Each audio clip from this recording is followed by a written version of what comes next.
The Cellar.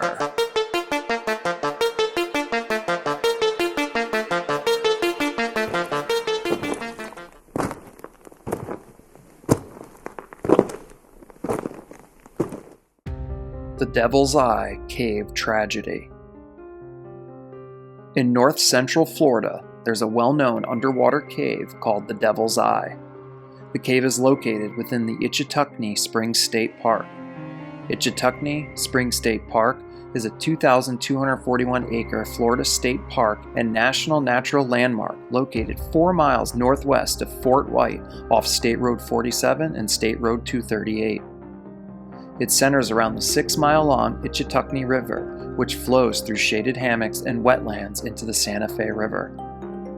The Devil's Eye Cave system was formed by the flow of crystal clear water from the Ichetucknee River.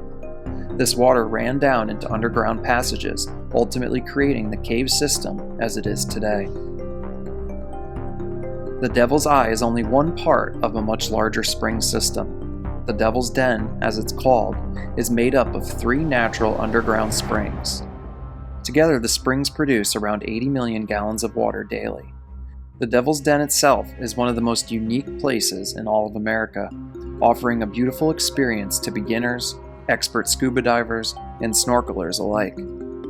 The underground waters within the caving system are 72 degrees Fahrenheit year-round, and there are plenty of ancient rock formations, as well as natural fossil beds. When the Devil's Den was first discovered, onlookers witnessed steam rising up out of the ground. This is how the Devil's Den would originally get its name, with the Devil's Eye being given its ultimate name based on the circular entrance that resembles an eye. The Devil's Eye is an area that only certified scuba divers are allowed to venture into. The entrance of the cave is roughly 20 feet high and 20 feet wide. Anyone that dares dive into the Devil's Eye will be greeted with both beauty and challenge. The water within the cave is extremely clear. This allows divers the opportunity to observe the cave system's intricate rock formations, as well as the marine life that lives within the cave. Another amazing feature of the cave is the halocline, a phenomenon where salt water from the nearby Gulf of Mexico mixes with fresh water, creating a blurry, shimmering effect. This enhances the visual experience of exploring the cave, which has only motivated divers to want to venture within. That now brings us to Thursday, August 8th of 2013. Carlos Fonseca was preparing for a dive into the Devil's Eye Cave. To give some more context, Carlos was an avid diver with a strong passion for exploration. He was an expert in trimix diving, full cave diving, and side mount full cave diving. His story just goes to show how dangerous cave diving can be, as even the most experienced of divers can suffer horrible fates while cave diving. On this day, Carlos ventured to the Devil's Eye with a couple friends of his.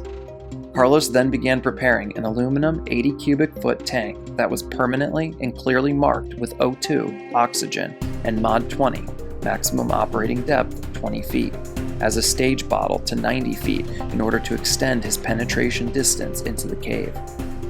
According to reports, Carlos's friends observed that Carlos was about to use an oxygen bottle for a greater depth than it was considered to be safe for. This led the friends to question Carlos about it. The oxygen bottle was intended to be used down to a maximum operating depth of only 20 feet. Carlos, who had a full mix blend station at home, replied to his friends that he had filled the bottles himself and knew that the bottle was filled with air. Carlos's teammates would end up repeating their concern about the bottle in question, but Carlos insisted that he knew it was air. Carlos's computer was also set for air that day, but according to reports, no one had observed Carlos analyze that tank that morning. Following the questioning, the group continued to prepare for the dive, and they discussed the dive plan. They reviewed the map and made contingency and emergency plans just in case one was needed during the dive. The team then entered through the Devil's Eye. From all reports, the first 20 minutes of the dive went smoothly, as they went upstream about 400 feet and were about 1/3 of the way between the park bench and Hill 400 section of the cave. Around that time, the oxygen levels dropped. This should have led to the group checking their oxygen tank levels, but they didn't. As Carlos's friends continued to follow him from behind, tragedy would strike. Carlos, seemingly out of nowhere, began having a seizure within the water. Before long, Carlos lost consciousness. At a depth of around 85 feet, the partial pressure of oxygen was about 3.6. This caused oxygen toxicity. Oxygen toxicity is a condition resulting from the harmful effects of breathing molecular oxygen at increased partial pressures.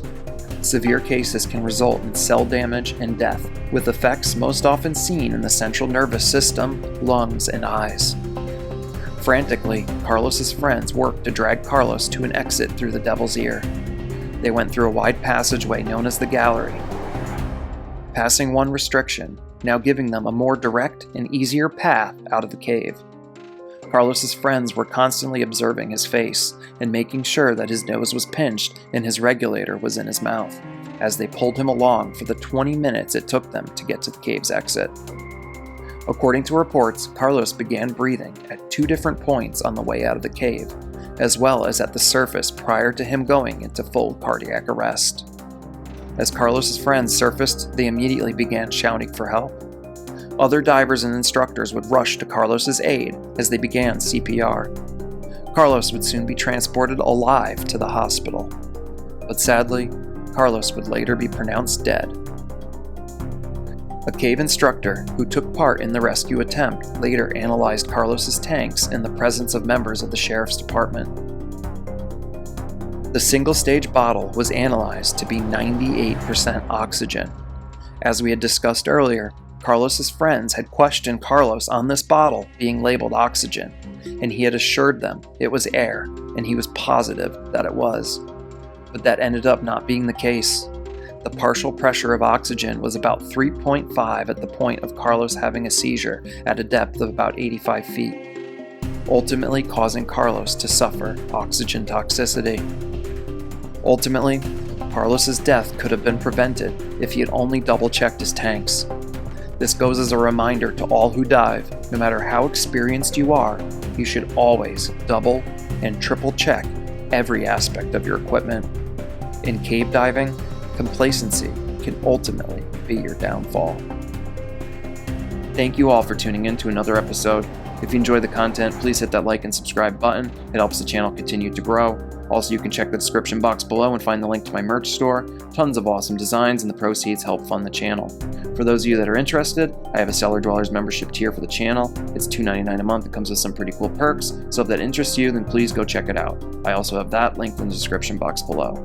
If you'd like to submit a real-life scary story that you would like featured on an episode on the channel, please do so using the email linked in the description box below. As always, I do all the research, writing, recording, and editing for the channel myself, so anything that you do to support the channel is greatly appreciated. Until next time, I will see you all again as we head back into the cellar.